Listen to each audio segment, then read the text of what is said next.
bahala dito. Eh, sige, kaya mo yan. Kaya mo yan. Nay, Sige na, mag-ingat ka, ha?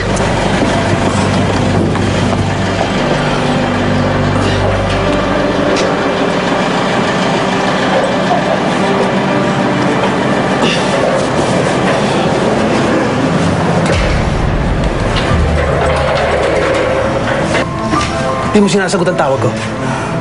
Wala naman akong sasabihin sa'yo, eh. Saan mo nakuha yung address? Hindi mo na kailangang malaman. Ako dapat ang nagbigay sa'yo nun eh. Eh, kinukulit kita. Hindi mo binibigay. Di sa iba ko kinuha. Di ba ang nakinabang? Sara ulo ka pala eh. Ha? Tulong! Tulong! Tulong! Tulong!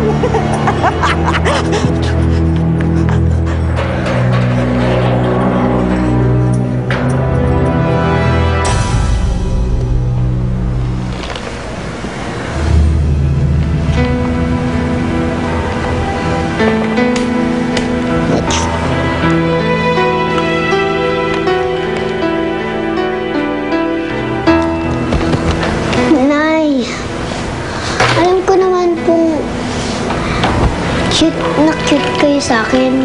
Pero baka matunaw lang po ako sa kakatiting ninyo, Nay.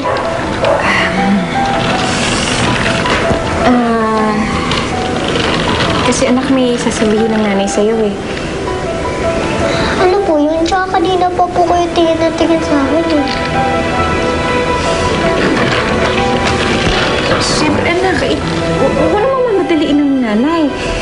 Eh, may kailangan lang akong talagang sabihin sa'yo.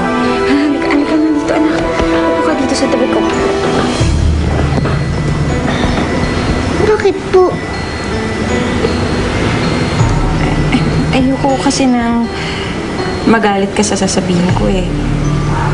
Nay, kahit ano naman pong sabihin niyo, hindi po ako magagalit. Promise po.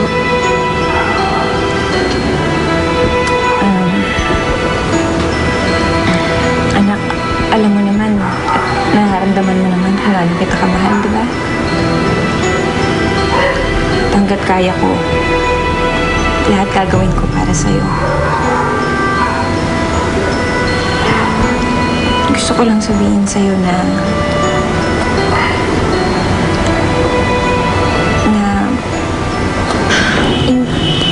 anak, hindi. Anak!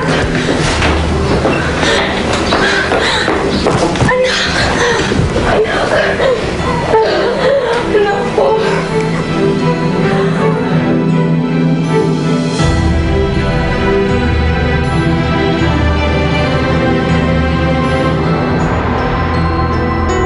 Ayoko na magpaligoy-ligoy pa.